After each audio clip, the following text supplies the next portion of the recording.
네, 여러분 안녕하세요. 성심요양보호사 교육원 원장 박형숙입니다. 자, 이번 시간에는 요양보호 관련 제도 및 서비스에 대해서 총정리를 해드리도록 하겠습니다.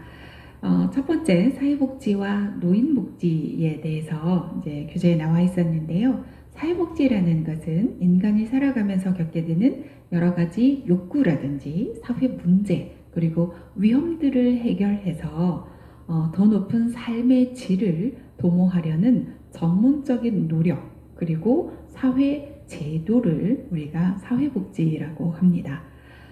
사회복지의 목적은 교재 5가지로 정리가 되어 있죠. 자, 첫 번째, 인간다운 생활보장, 두 번째, 빈곤의 경감, 세 번째, 사회적 평등, 네 번째, 자립성의 증진, 다섯 번째, 사회 통합입니다.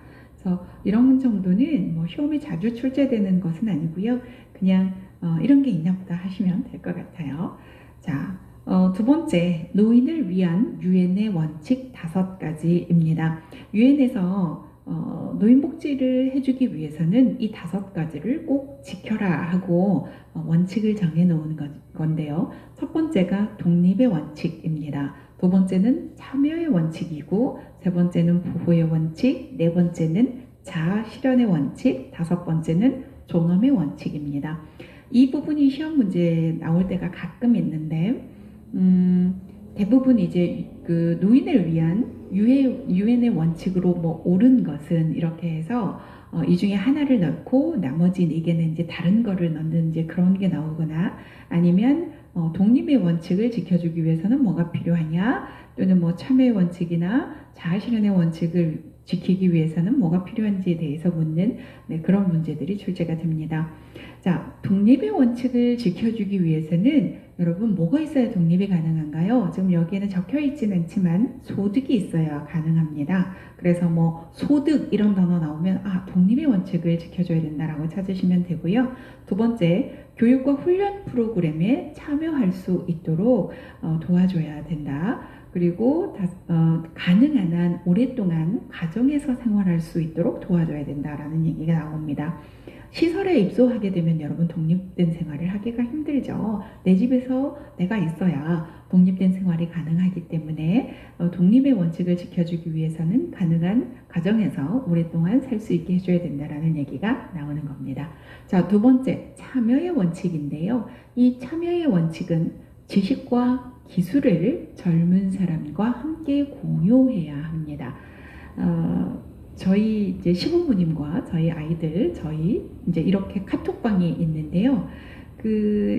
저희 아이들이 뭐 이제 글을 올리고 하면 가장 댓글을 많이 달아주고 뭐 이렇게 글도 많이 올려주시고 반응을 제일 잘해주시는 분이 저희 어머님이시거든요. 내년이면 이제 80이 되시는데요. 저희 어머님이 저희 그 카톡이라는 것을 사용할 수가 없다면, 그거를 모른다면 저희와 어떻게 이제 정보를 공유하고 하는 게 힘들어지겠죠. 자, 그런 지식과 기술을 젊은 사람과 공유하는 것은 참여하는 방법입니다.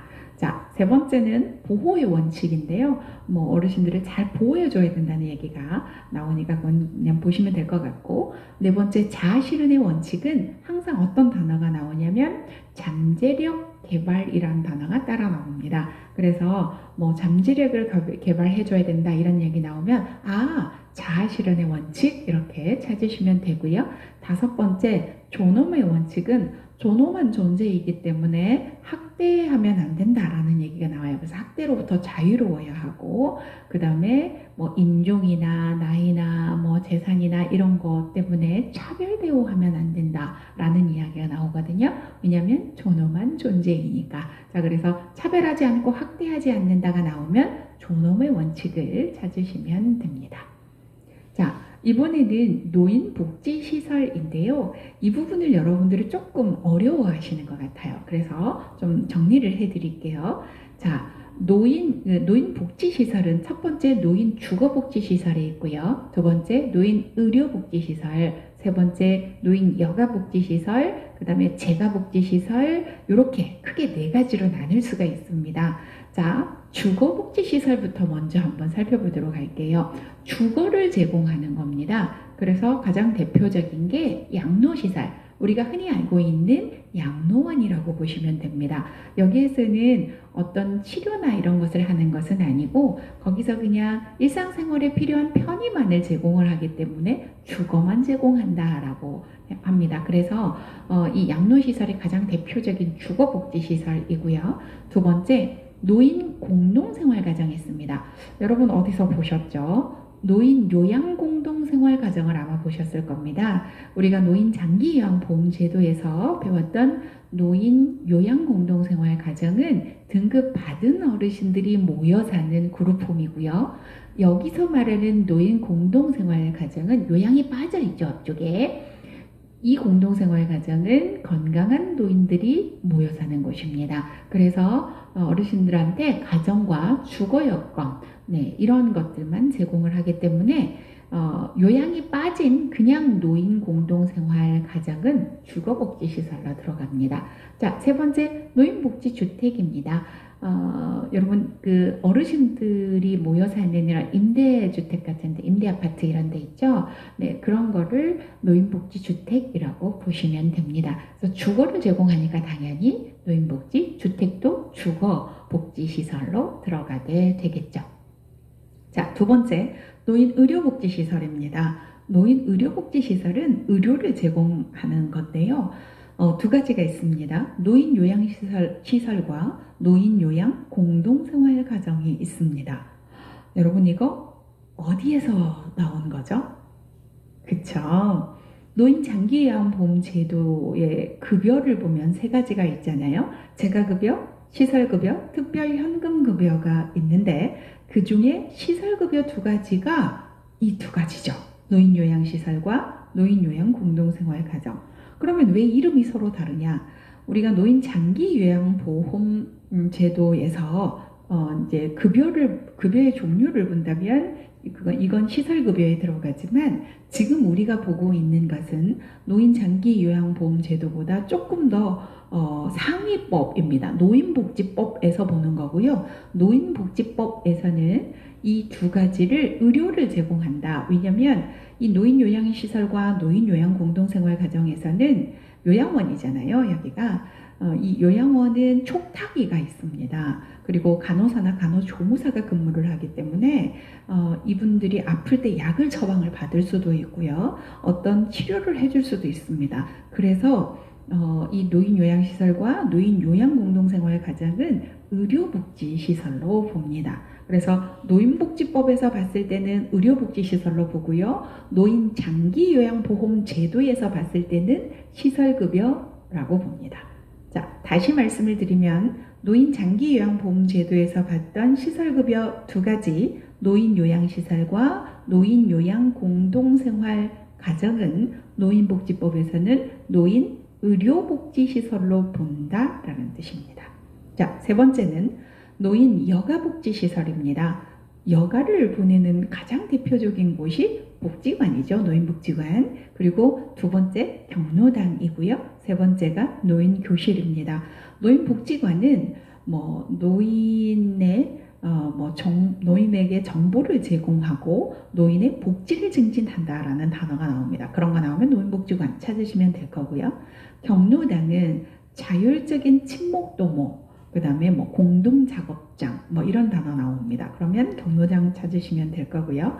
노인교실은 학습 프로그램을 제공하는 것, 이렇게 나오면 노인교실 이렇게 찾으시면 되는데 대부분 노인교실은 복지관에서 많이 운영을 하고 있습니다. 아니면 평생교육원 이런 데서도 운영을 합니다.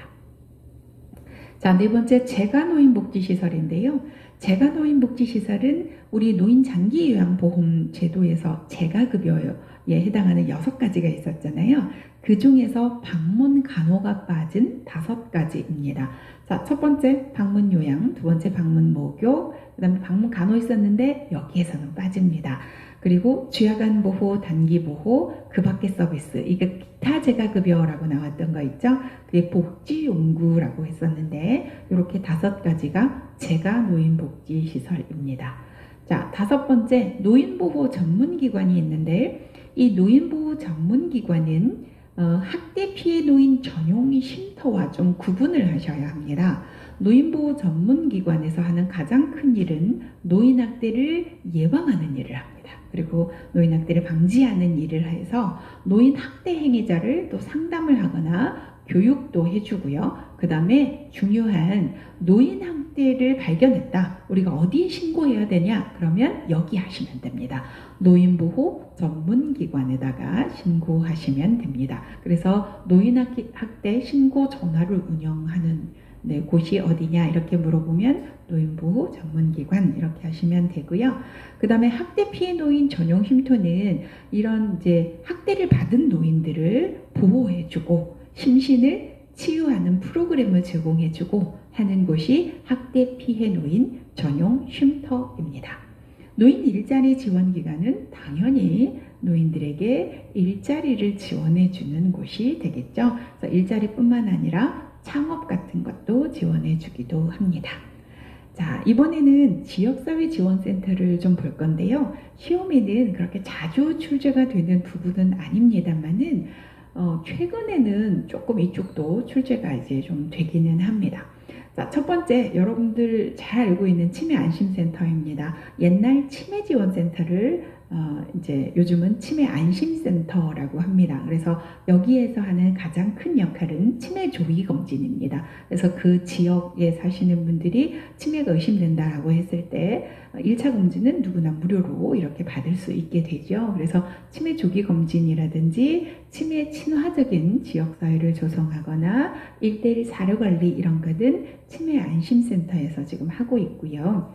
그 다음에 장기요양지원센터라는 것이 최근에 생겼습니다. 그래서 이 장기요양지원센터에서는 요양보호사들의 건강검진이라든지 취업을 상담해 준다든지 대체 인력을 지원해 준다든지 하는 일을 하고 있는데요. 아직 많지 않습니다. 그래서 수원에 가면 이 장기요양지원센터를 지자체에서 운영을 하고 있는데 이 장기요양지원센터는 지자체에서 운영을 하면서 요양보호사들을 이렇게 돕는 일을 한다라고 보시면 될 것 같습니다. 자, 이번에는 노인 장기요양보험 제도에 대해서 살펴보도록 하겠습니다. 이 노인 장기요양보험 제도는 고령이나 노인성 질병 등의 사유로 일상생활을 혼자서 수행하기 어려운 노인 등에게 신체 활동 또는 가사 활동을 지원해주기 위한 제도입니다. 자, 그래서 보험자가 누구냐면 국민건강보험공단이고요. 그 다음에 이제 가입자는 전 국민입니다. 그래서 보험자가 누구냐라는 문제가 가끔 나오기도 하는데 건강보험공단이다 이렇게 아시면 될 것 같습니다. 자, 그러면 대상자는 누구냐? 일단 전 국민을 대상으로 하지만 등급을 내주시는 분들은 65세 이상이거나 또는 65세 미만이더라도 노인성 질병을 가지고 있어서 거동이 현저히 불편하거나 또는 치매 등으로 인지가 떨어져서 장기적으로 요양이 필요한 자, 이런 분들은 우리가 장기요양 급여 대상자로 삼아서 우리가 등급을 이제 내주게 되어 있고 서비스를 제공을 하죠. 노인성 질병이라고 제가 조금 전에 말씀을 드렸는데 노인성 질병은 혈관성 치매 또는 알츠하이머병, 뇌출혈, 파킨슨병 뭐 이렇게 나와 있는데요. 크게 세 가지로 보시면 됩니다. 혈관성 치매나 알츠하이머 이거 둘 다 치매잖아요. 그래서 치매, 중풍은 이제 뇌졸중이죠. 그 다음에 파킨슨은 떠오는 병을 파킨슨이라고 하죠. 네, 그래서 이제 치매, 중풍, 파킨슨이 노인성 질병이다 이렇게 아시면 될 것 같습니다. 자, 그리고 가끔 시험 문제가 이제 출제가 될 때 장기요양 급여 대상자인지 아닌지 이렇게 묻는 문제가 출제가 되기도 하거든요. 자, 첫 번째 보시면 결핵으로 신체 활동이 어려운 70세 남자입니다. 자, 65세 이상은 노인성 질병이 아니어도 됩니다. 그래서 이제 어떤 질환이든 상관은 없지만 거동이 불편하거나 인지가 심히 떨어져서 혼자서 일상생활을 할 수 없어야 되거든요. 자, 70세가 넘었잖아요. 70세잖아요. 그럼 65세가 넘었기 때문에 어떤 질병이든 상관없습니다. 그래서 결핵이어도 가능합니다. 그리고 신체 활동이 어렵다고 했잖아요. 그러면 대상자이죠. 자, 그런데 결핵으로 신체 활동이 어려운 60세는 65세 미만일 때는 반드시 치매나 중풍이나 파킨슨, 노인성 질환 3가지 중에 하나는 해당이 되어야 되는데 결핵이기 때문에 안 됩니다. 그래서 60세 남자는 해당이 되지 않습니다. 자, 3번째, 혈관성 치매는 노인성 질환에 들어가죠. 그래서 나이가 40세지만 가능합니다. 그리고 신체 활동이 어렵다잖아요. 그러면 대상자인데 병원에 입원 중이신 분들은 제외됩니다. 그래서 병원 치료 중일 때는 건강보험이 적용이 되기 때문에 장기요양 등급을 받을 수가 없습니다. 자, 이번에는 장기요양 인정 신청 및 판정 절차를 좀 살펴볼 건데요. 여러분들이 이제 부모님 등급 신청을 해드리고 싶어요. 자, 그럼 신청을 해야 되겠죠. 이 신청은 어디로 할까요? 그쵸? 건강보험공단에다가 하면 되겠죠. 자, 그러면 건강보험공단 직원이 나와서 방문조사를 합니다. 그러면 이 방문조사 한 것을 컴퓨터에다가 입력을 하게 되겠죠. 그러면 이게 점수가 나오게 되고요. 이게 1차 판정입니다. 자, 그러고 나면 의사소견서를 제출하라고 하는 경우도 있고 제출 예외자로 통보를 해주기도 합니다. 그래서 어쨌든 이제 의사소견서를 제출을 하게 되면 등급판정위원회가 열려서 최종적으로 등급을 판정해주게 되어 있습니다. 그리고 등급판정은 신청서를 제출한 날로부터 30일 이내에 완료를 해주셔야 합니다. 자, 그런데 가끔 등급을 판정하는 심의기구가 뭐냐 이렇게 물어보기도 하는데 등급판정위원회이지 장기요양위원회 이런 건 아닙니다. 구분하시기 바랍니다. 자, 판정 결과를 보겠습니다. 현행 등급은 모두 6가지가 있고요. 1등급부터 5등급까지 그리고 인지지원 등급 이렇게 6가지가 있는데 1등급은 장기요양 인정 점수가 95점 이상이면서 도움 부분에서 보자면 전적인 도움이 필요합니다. 그러니까 모든 걸 다 도와줘야 되는 대상자는 1등급이다 라고 보시면 되고요. 2등급은 75점 이상입니다. 그러면서 95점 미만이어야 되겠죠. 그리고 도움 부분에서 보자면 상당 부분 도움을 필요로 하시는 분, 그러니까 대부분 많은 부분들을 도와줘야 된다라고 하면 2등급이 되겠습니다. 3등급은 장기요양 인정 점수가 60점 이상이면서 75점 미만이어야 되겠죠. 그리고 부분적인 도움을 필요로 한다면 3등급이고요.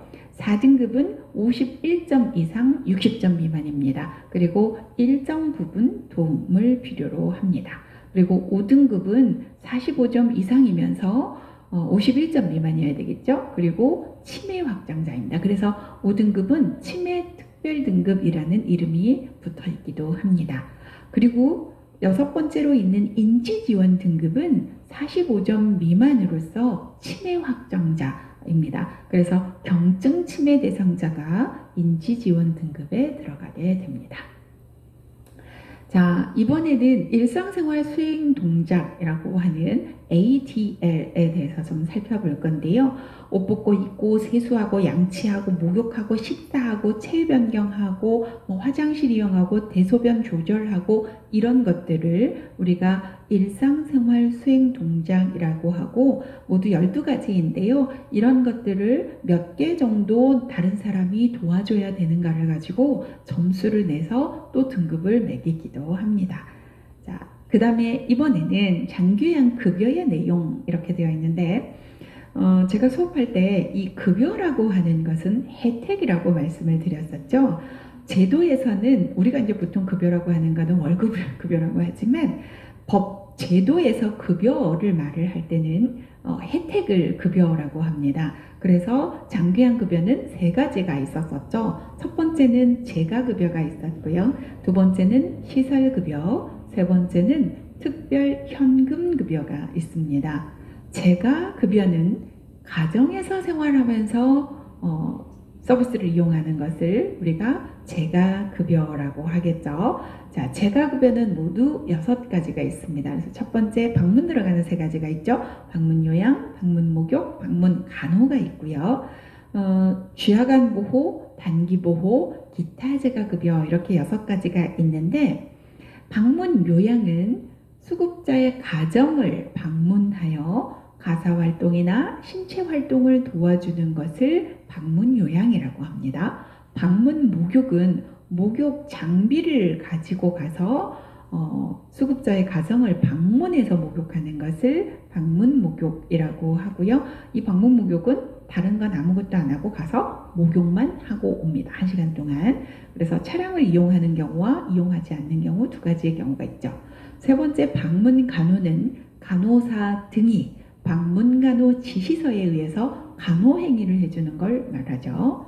자, 취약한 보호는 하루 중 일정 시간 동안 생활에 필요한 편의를 제공하고 도와주는 것을 취약한 보호라고 하는 반면에 단기 보호는 일정 기간 동안 돌보는 것을 단기 보호라고 합니다. 그리고 기타 재가급여는 복지용구라고 했었죠. 자, 이거는 집에 있으면서 서비스를 이용하는 거기 때문에 재가급여에 들어갑니다. 이번에는 시설급여를 보겠습니다. 이 시설급여는 설명을 보면 첫 번째 가정에서 생활하지 않고 이렇게 설명을 하고 있잖아요. 그래서 시설에 아예 입소를 합니다. 시설에 장기간 입소해서 서비스를 이제 받는 건데요. 대표적으로 2개가 있죠. 노인요양시설과 노인요양 공동생활가정 이렇게 2가지가 있는데 노인요양시설은 노인성 질환 등으로 심신에 상당한 장애가 발생한 노인을 입소시켜 급식, 생활에 필요한 편의를 제공하는 시설 이렇게 되어 있으면 노인요양시설이고요. 그 중간에 가정과 같은 주거 여건을 제공하여 라는 단어가 들어가게 되면 노인요양 공동생활가정을 설명하고 있습니다. 노인요양시설과 노인요양 공동생활가정을 가장 크게 구분할 수 있는 건 인원수로 구분할 수 있습니다. 그래서 노인요양시설은 10인 이상 시설을 이야기하고 노인요양 공동생활가정은 9인 이하 시설을 노인요양 공동생활가정이라고 하는데 이게 이름이 너무 길잖아요. 그래서 우리가 공생 이렇게 줄여서 많이 부르죠. 자, 여러분 이 시설급여 2가지는 아까 우리 노인복지법에서 봤을 때는 뭐에 해당이 됐었죠? 어떤 시설이었죠? 그죠? 노인 의료복지시설에 들어갔었죠. 네. 자, 이번에는 특별현금급여입니다. 이 특별현금급여는 돈으로 주는 겁니다. 3가지가 있는데 가족요양비, 특례요양비, 요양병원 간병비 이렇게 3개가 있습니다. 가족요양비는 누구한테 주는 걸까요? 그렇죠, 여러분? 가족한테 주는 겁니다. 그럼 모든 가족한테 다 주냐? 그건 아니고 3가지 경우에 해당이 되는 가족한테 주는 겁니다. 자, 첫 번째 도서벽지 등으로 장기요양 기간이 현저히 부족한 지역에 있을 때는 그 가족이 돌볼 때 그 가족에게 주는 거죠. 그래서 도서벽지일 때, 2번째 천재지변이 나서 요양보호사나 다른 사람이 갈 수가 없을 때, 3번째는 신체, 정신, 성격상의 사유로 인해서 가족밖에 돌볼 수가 없을 때, 그럴 때 가족에게 주는 것이 가족요양비입니다. 시험에 가족에게 준다라고도 나오지만 며느리, 아들 이렇게도 나오기 때문에 그분도 가족이다라고 알고 계시면 되겠죠. 자, 2번째 특례요양비는 책에 보시면 뭐라고 첫 단어가 시작이 되냐면 장기요양기관이 아닌 노인요양시설에서 재가급여나 시설급여에 상당한 급여를 제공받은 때 지급되는 현금급여 이렇게 설명을 하고 있거든요. 그래서 장기요양기관이 아닌 이 단어 나오면 특례요양비 이렇게 하시면 됩니다.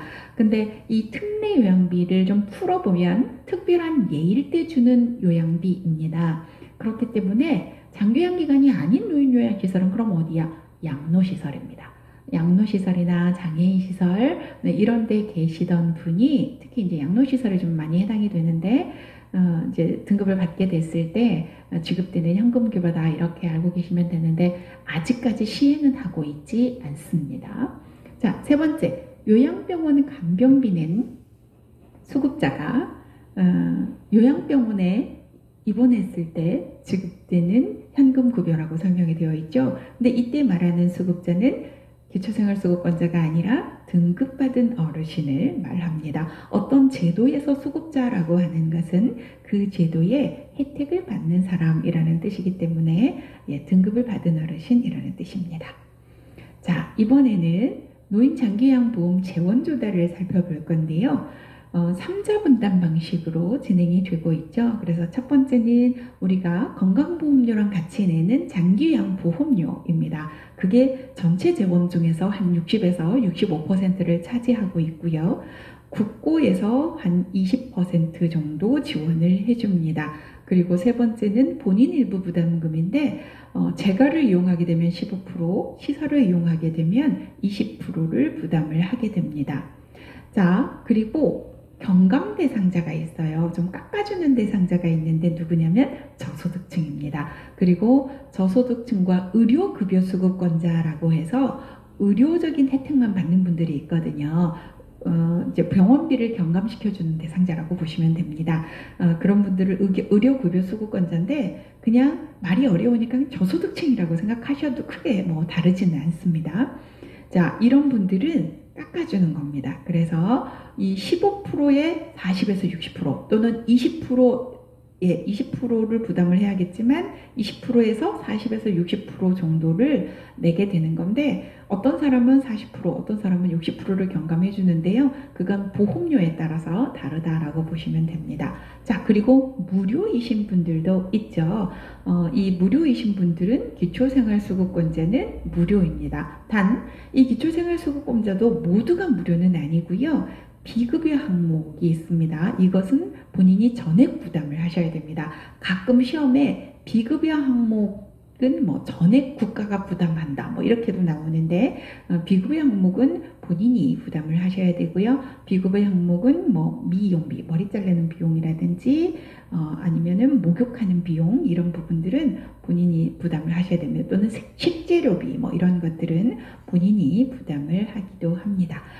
제가 말씀드린 목욕 비용은 밖에 대중 목욕탕 같은 걸 갔을 때 이야기하는 겁니다.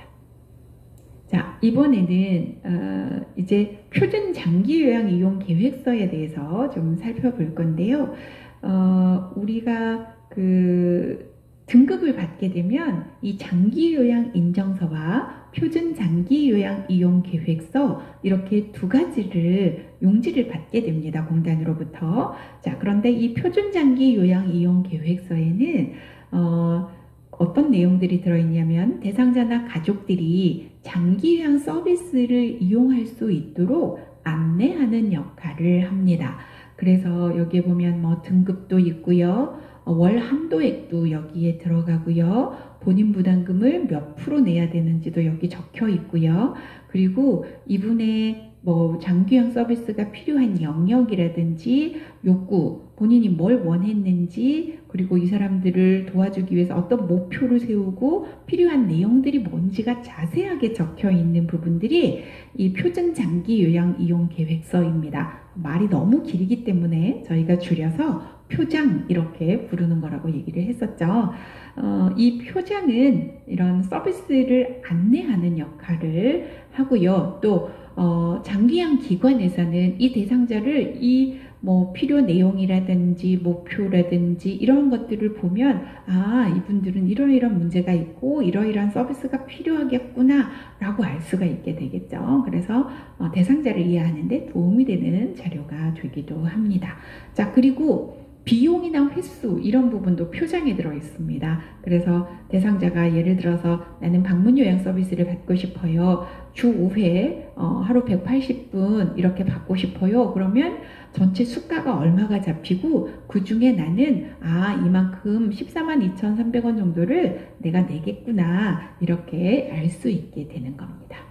자, 또 하나 서류가 있다 그랬죠. 장기요양 인정서인데 이 장기요양 인정서에는 장기요양 급여의 종류와 내용이 들어 있습니다.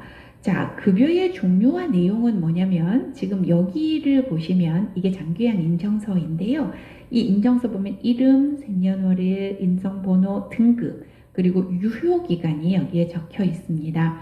이 유효기간은 여러분들 교재에는 1년 이상, 이제 최소 1년 이상이라고 나와 있지만 2020년 7월 1일자부터 이게 2년 이상으로 바뀌었거든요. 그래서 아마 이제 이 부분은 시험 문제에 출제가 안 될 것 같습니다만은 갱신을 할 때는 1등급이 또 1등급을 받게 되면 우리가 이제 4년을 준다라고 했고요.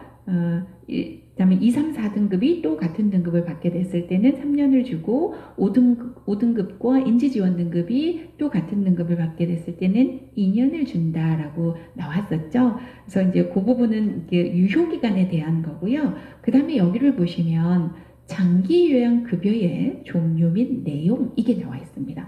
이게 중요합니다. 왜 중요하냐면 여기에 재가급여라고 적혀 있다면 요양원을 들어갈 수가 없습니다.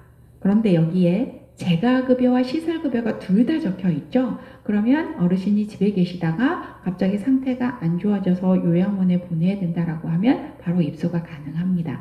그런데 일반적으로 1, 2등급은 여기에 재가와 시설급여가 다 적히지만 3, 4, 5등급은 재가급여만 적히는 게 일반적이거든요. 그래서 방문조사를 나왔을 때 혹시 요양원에 보내실 수도 있다라고 하면 시설급여도 같이 달라고 얘기를 하셔야 됩니다. 그래야 여기가 이렇게 시설급여와 재가급여가 같이 적히게 되고 어떤 서비스를 하든 선택이 가능한데 하나만 나오게 되면 다시 변경 신청을 해가지고 또 그만큼 시간이 지체되기 때문에 미리미리 그렇게 받아두시는 게 좋겠죠. 자, 그리고 이번에는 장기요양급여 제공 기록지입니다. 자, 요양보호사 선생님들이 가장 많이 적는 부분이 이 장기요양급여 제공 기록지이지요. 급여는 서비스라고 생각하시면 되는데 우리 대상자에게 장기요양 서비스를 제공하고 나서 적는 기록지라는 뜻입니다. 네, 그래서 여기에 보면 이게 방문요양제 제공 기록지인데 뭐 몇 월 며칠 이렇게 적고 총 시간 뭐 예를 들어서 180분 그래서 9시에 시작했으면 0900 그리고 여기에 이제 12시에 끝났으면 1200 이렇게 하셔야 되고요. 그 다음에 뭐 내가 이제 서비스한 내용들을 이렇게 체크해주고 인지행동 변화는 전체적으로 몇 분, 그 다음에 신체는 몇 분, 가사활동은 몇 분 해서 내가 총 시간을 180분이라고 했으면 여기 적은 것들이 180분을 넘으면 안 되겠죠. 요즘은 이제 태그로도 이렇게 찍고 하는데 그건 뒤쪽에서 말씀을 드리도록 하겠습니다. 그러고 나서 밑에다가 이제 장기요양 요원 사인하고요. 그 다음에 보호자 사인 이렇게 받는 건데 여기서 중요한 건 대상자에게 급여를 제공하고 관련 내용을 적는 기록지가 뭐냐 이렇게 묻는 시험에 나왔었거든요. 그러면 장기요양 급여 제공 기록지 이렇게 찾으시면 됩니다. 자, 이번에는 요양보호 업무입니다. 요양보호 업무의 목적은 65세 이상 노인이나 65세 미만의 노인성 질병을 가진 자들에게 신체활동이나 일상생활 지원 서비스 이런 걸 제공해서 결과적으로 신체 기능을 증진시켜주고 삶의 질을 향상하는 데 기여하는 것이 이 업무의 목적입니다. 자, 그래서 이 업무의 목적에서 이제 처음 나왔던 게 매슬로우의 욕구 5단계가 나왔었잖아요. 교재에 표로 나왔었는데 이 매슬로우 사람은 욕구 이론의 대가입니다. 그래서 이분이 이제 처음으로 사람의 욕구라는 것에 관심을 가지고 연구를 하기 시작했고 이거를 5단계로 나누어서 이제 피라미드로 처음에 이제 정리를 했었었죠. 그래서 사람은 1단계는 생리적인 욕구를 가지게 되고 그게 채워지고 나면 안전의 욕구, 그게 채워지고 나면 사람과 소속의 욕구, 그게 채워지면 존경의 욕구, 그게 채워지면 자아 실현의 욕구를 찾게 된다라고 얘기를 했던 사람이고요. 이 생리적인 생리적인 욕구는 가장 기본적인 단계로서 배고픔, 수면, 성, 뭐 이런 것들을 생리적인 욕구라고 했었고요. 우리가 요양보호 서비스를 제공할 때 가장 중요한 건 생리적인 욕구입니다. 그래서 생리적인 욕구를 우선적으로 해결해 주셔야 합니다. 그래서 제가 수업할 때 자아 실현의 욕구가 가장 높은 단계의 욕구라고 해서 어르신 전에 뭐가 되고 싶으셨어요? 그랬더니 나는 시인이 되고 싶었어. 그랬더니 아 그래요 어르신? 그러면 우리 배가 고프든지 말든지 시를 읽어요. 이러고 있으면 안 된다라고 말씀을 드렸었죠. 자, 그리고 우리가 체위를 변경해 주는 것은 어떤 욕구를 충족시켜 주기 위함이라고 했었죠? 그렇죠? 안전의 욕구죠. 체위 변경을 안 하면 욕창이 생기게 되고 욕창이 생기면 폐혈증으로 사망할 수도 있기 때문이죠. 자, 그러면 우리 요양보호 업무의 유형과 내용을 좀 볼 건데요. 이 노인장기요양보험 표준 서비스 부분은 여러분들이 반드시 숙지하셔야 합니다. 매번 시험에 빠지지 않고 출제가 되는 부분이기 때문에 여러분들이 이게 신체활동 지원 서비스에 들어가는지, 일상생활 지원 서비스에 들어가는지, 개인활동 지원 서비스에 들어가는지 뭐 이런 것들을 잘 좀 구분을 하셔야 합니다. 자, 뭐 여러 가지가 있지만 요양보호사가 제공하는 서비스는 크게 4가지로 먼저 나눌 수가 있습니다. 첫 번째, 신체활동 지원 서비스가 있죠. 자, 두 번째, 일상생활 지원 서비스가 있고요. 세 번째, 개인활동 지원 서비스가 있습니다. 그리고 네 번째, 정서 지원 서비스, 이렇게 4가지로 일단은 먼저 구분을 할 수가 있는데요. 신체활동 지원 서비스부터 살펴보도록 하겠습니다. 신체활동 지원 서비스는 말 그대로 신체활동을 도와주는 겁니다. 그래서 세수하는 걸 도와준다든지 양치하는 걸 도와준다든지 머리를 감겨주거나 목욕을 도와주거나 그 다음에 몸단정은 손발톱 깎기가 몸단장이거든요. 뭐 그런 거 화장하기 이런 건 물론이거니와 그 다음에 체위 변경을 해주거나 옷을 갈아입혀주고 또 화장실 가려면 이동을 해야 되겠잖아요. 뭐 이동할 수 있도록 도와준다든지 식사를 차려놓은 식사를 드시도록 도와준다든지 뭐 화장실 이용하기 또 신체 기능을 지금하고 더 나빠지지 않도록 유지시켜주거나 더 좋은 상태로 증진시켜주는 이런 것들은 전부 다 신체활동과 관련이 되기 때문에 신체활동 지원 서비스에 들어갑니다. 자, 그런데 여러분이 좀 기억하셔야 될 건 구강관리가 뭐냐라는 게 이제 좀 시험에 많이 출제가 됐어서 그건 신체활동 지원 서비스다 이렇게 알아두시면 될 것 같고요.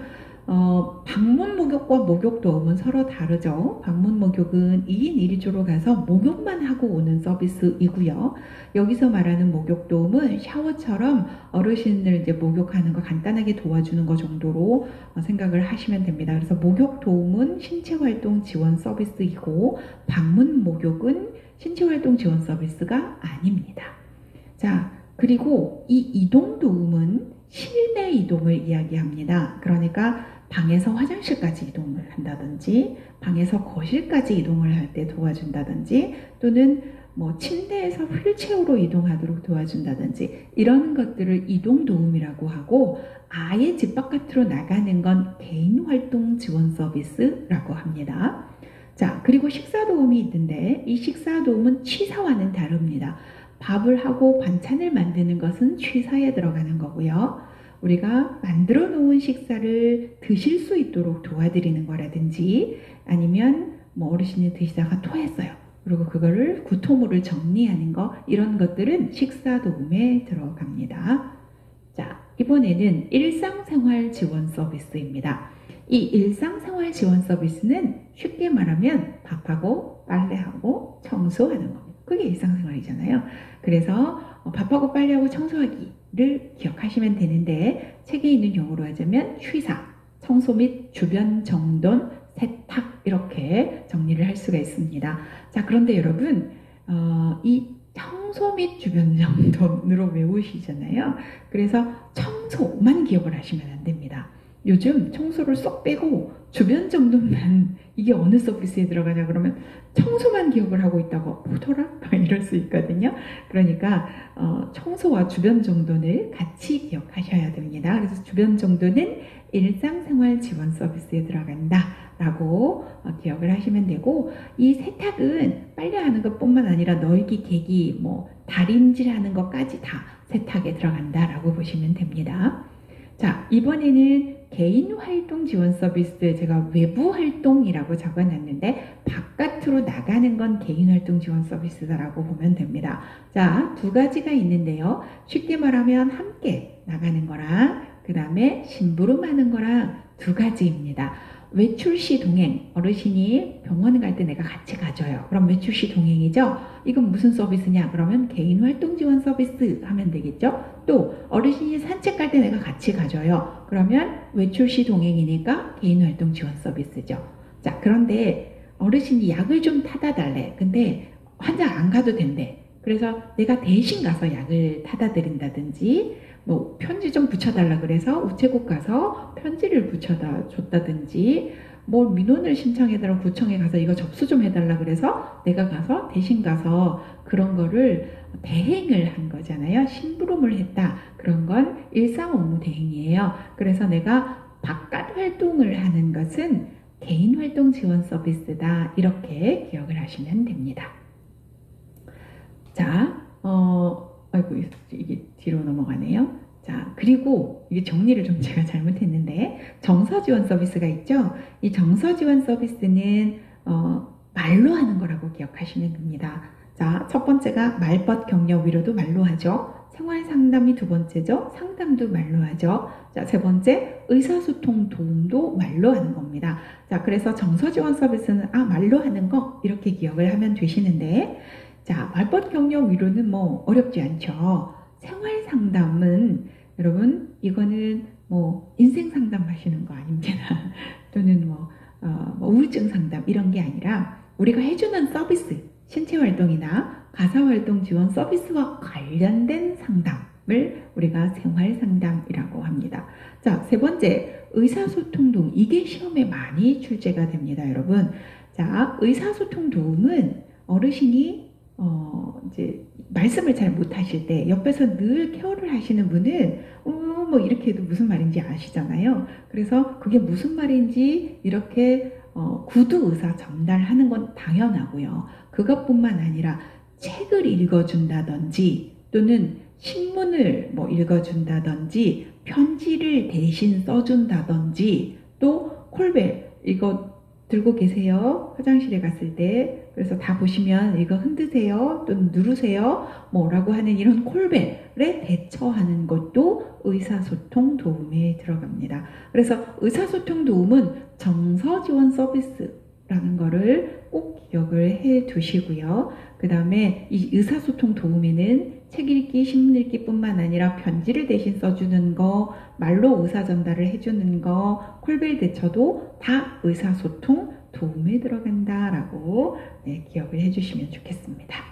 자, 방문 목욕 서비스는 아까 별도의 방문 목욕이라고 했고요. 목욕 도움과는 다르다라고 말씀을 드렸었죠. 자, 그리고 이 방문 목욕은 사회복지사가 한다. 또는 2년 이상 경력의 간호사가 한다라고 하면 틀리는 거죠. 자, 반드시 방문 요양과 방문 목욕은 요양보호사가 제공하게 되어 있습니다. 자, 그리고 치매 관리 서비스도 있는데 이건 딱 하나밖에 없습니다. 치매 환자는 행동 변화의 대처를 잘 해주시면 됩니다. 그래서 행동 변화 대처를 하는 서비스가 뭐냐 이렇게 물어보면 치매 관리 서비스 이렇게 하시면 되고요. 그 다음에 요즘 들어 이제 가끔 좀 출제 빈도가, 옛날에는 이 문제 잘 안 나왔는데 최근 들어서 이 문제가 좀 나오더라고요. 기능 회복 훈련 서비스에 대한 문제가 요즘 가끔 출제가 되는데, 기능 회복 훈련 서비스는 끝에가 훈련 또는 치료 또는 프로그램 이런 단어 들어가면 기능 회복 훈련 서비스입니다. 그래서 뭐 기본 동작을 훈련시켜 준다든지, 이제 기본 동작 훈련은 뭐냐면 앉고 서고 눕고 이것도 안 되시는 분들이 있거든요. 그러면 이제 앉는 방법, 서는 방법, 뭐 걷는 방법 이런 거는 일상생활 동작 훈련인데 뭐 이런 이제 일상생활 동작은 뭐 옷 갈아입고 세수하고 이런 거를 만약 훈련을 시켜준다 그러면 일상생활 동작 훈련이고요. 작업 치료, 물리 치료 이런 치료가 들어가거나 어떤 훈련이 들어가거나 뭐 인지 프로그램을 제공 뭐 이런 프로그램 이런 단어가 들어가게 되면 기능회복 프로그램 뭐 이런 식으로 프로그램 이런 게 들어가면 기능회복 훈련 서비스다 이렇게 보시면 되고요. 이거는 요양보호사가 하는 업무 라기보다는 주로 이제 좀 전문가들이 하는 업무에 좀 많이 이제 해당이 된다라고 보시면 물론 뭐 기본 동작이나 뭐 일상생활 동작 정도는 선생님들도 하실 수는 있습니다만은 또 교육을 받아야만 하실 수가 있기 때문에 주로 조금 기능회복 훈련 서비스는 좀 전문가가 필요한 서비스 뭐 이렇게 기억하셔도 될 것 같습니다. 자 그리고 여러분들 교재에 보면은 표로 서비스 유형별 대처 방안에 대해서 사례 모음이 이렇게 있고요. 어떤 문제 사례가 있고 거기에 대해서 대처가 1, 2, 3, 4 뭐 이렇게 설명이 되어 있죠. 그거 꼭 읽어보세요. 뭐 이렇게 어려운 내용은 아니기는 합니다만은 네, 그것도 한번 꼭 읽어보시기 바랍니다. 시험에 가끔 출제가 됩니다. 자, 그리고 이 요양보호 서비스 제공의 원칙이 있는데요. 자, 첫 번째. 대상자의 성격이나 습관, 선호하는 서비스 등을 확인하는데 서비스 제공 전에 확인해서 싫어하는 행동은 피한다라고 했고요. 두 번째, 우리는 대상자의 능력을 최대한 활용할 수 있도록 도와줘야 합니다. 그리고 개인정보나 비밀을 누설하시면 절대 안 되겠죠. 자, 그리고 모든 서비스는 누구한테만? 대상자한테만 제공을 합니다. 가끔 보면 뭐 보호자 것도 한다 뭐 이런 식으로 시험에 나오는데 안 되죠. 우리 대상자는 등급받은 어르신이시기 때문에 그 대상자에게만 서비스를 제공합니다. 그래서 그런 문제를 찾으셔야 하고요. 그 다음에 대상자와 보호자하고 의견이 서로 달라. 그러니까 무슨 말이냐면 대상자랑 보호자랑 싸운다는 얘기가 아니라 나랑 대상자 생각이 다르거나 또는 내가 요양보호사일 때 나랑 또는 보호자 의견이 달라. 그럴 때 어떻게 하냐? 내가 설득하려고 하지 말고 시설장에게 보고하시면 됩니다. 예를 들어서 오늘 눈이 너무 와가지고 길이 얼었어요. 그래서 운동을 가시면 안 될 것 같아요. 그런데 보호자는 꼭 운동을 하라고 하는 거예요. 그러면 나랑 싸우지 마시고 그런 거 시설장한테 보고하세요. 그러면 시설장이 얘기하면 네, 뭐 바로 듣기도 합니다. 그래서 반드시 시설장에게 보고하시고 싸우지 마세요. 자, 그 다음 사고 발생이 됐을 때 어떻게 하냐? 사고가 생겼잖아요. 특히 시험에 보면 뜨거운 물로 인한 화상이라든지 대상자를 부축하다가 놓쳐서 뭐 이런 경우가 나오냐 낙상이잖아요. 자, 이런 화상이나 낙상 같은 사고가 발생했다라고 사례가 나오잖아요. 그러면 보고입니다. 자, 여러분들이 오해하시는 것 중에 하나가 사고 생겨서 응급처치부터 해야 되는 거 아니야? 이렇게 생각을 하시겠지만 이 화상이나 낙상 같은 경우에 응급처치를 금방 하지 않는다 그래서 이 환자가 사망하거나 그러진 않아요. 그런데 만약에 응급처치를 잘못하면 다리가 벌어져 버려서 평생 불구로 남아버릴 수도 있습니다. 응급처치를 잘못하는 것을 방지하기 위해서 여러분들한테 응급처치부터 하라는 게 아니라 보고부터 하라고 하는 겁니다. 그래서 시험에 이게 잘 나오니까 잘 기억하셔야 되세요. 그래서 사고가 발생을 했을 때는 응급처치가 아니라 보고하는 거고요. 응급상황이라는 단어가 단수로 붙을 때는 응급처치 우선순위에 따라서 응급처치 하셔야 합니다. 자, 응급상황일 때는 언제일까요? 그렇죠. 심폐소생술을 해야 되는 심정지 상황, 호흡정지 상황, 또는 질식 상황 이럴 때는 지금 응급 상황이잖아요. 그래서 단어가 이렇게 응급 상황 이렇게 단어가 나왔잖아요. 그럼 이때는 응급처치 해야 돼. 그런데 응급 상황이라는 단어가 나오지 않았어요. 그리고 사고가 발생했다라고 나왔어요. 그리고 화상이나 낙상 같은 사고가 발생했다라고 나왔을 때는 응급처치가 아니라 보고한다가 답입니다. 신속하게 보고한다. 잘 구분하시기 바랍니다. 자, 그리고 여러분들은 의료행위를 하시면 안 되겠죠. 뭐 석션, 그래서 뭐 흡인이라고 나와 있죠. 책에는. 또는 관장, 뭐 이런 거 의료행위이기 때문에 절대 하시면 안 되죠. 자, 물질적 보상을 받는 행위라든지 그런 거 하면 안 되겠고요. 학대나 부당한 대우를 받는 경우는 어떻게 하냐라고 사례로 예를 들어가지고 시험 문제 많이 나오거든요. 자, 그럴 때는 학대의 경우나 부당한 대우를 받는 학대의 경우가 나오잖아요. 그러면 어떻게 대처해야 되냐라고 물어보면 그거는 노인보호 전문기관이나 경찰서에 신고한다라고 보시면 됩니다. 자, 다시 정리를 하면 대부분의 경우는 보고한다입니다. 그런데 응급상황이란 단어가 나왔다. 그러면 응급처치합니다. 그리고 학대의 경우는 신고합니다. 그래서 이렇게 구분하시면 될 것 같습니다. 자, 이번에는 요양보호사의 역할입니다. 자, 요양보호사의 역할을 책에서 6가지로 정리를 하고 있는데요. 자, 첫 번째, 정보 전달자의 역할입니다. 자, 대상자의 상태를 의료진이나 또는 가족 또는 시설장에게 전달하는 역할입니다. 그래서 어르신의 상태가 변화가 되었을 때 시설장에게 보고하는 역할은 정보 전달자의 역할이고요. 병원에 갔을 때 요새 어르신이 계속 어지러워하고 힘들어하셨어요. 이런 얘기를 전달하는 것은 정보 전달자의 역할입니다. 자, 두 번째, 숙련된 수발자입니다.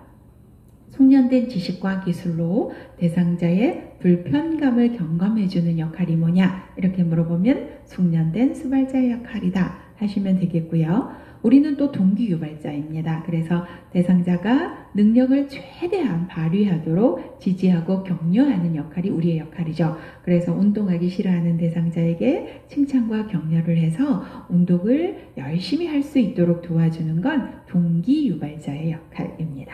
자, 네 번째는 관찰자의 역할인데요. 이 관찰자는 죄송합니다. 오타 나왔네요. 질병의 변화라든지 심리적인 변화, 이런 변화를 잘 관찰을 하는 것이 관찰자의 역할이는데, 이게 살펴보는 것이라고도 나올 때도 있습니다. 어쨌든 관찰하는 거기 때문에 관찰자의 역할이다. 이렇게 봐주시면 되고요. 그 다음에 말벗과 상담자의 역할인데요.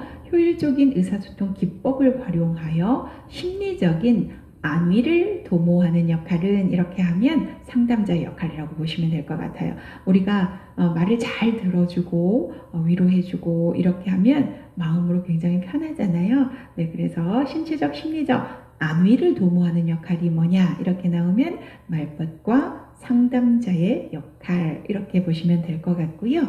옹호자의 역할은 대상자 입장에서 편들어주는 겁니다. 그래서 편들어준다 나오면 옹호자의 역할 이렇게 보시면 됩니다. 자, 오늘 여기까지 노인 장기요양보험 제도에 대해서 살펴봤고요. 우리 다음 시간에는 인권과 직업윤리에 대해서 살펴보도록 하겠습니다. 수고 많으셨습니다.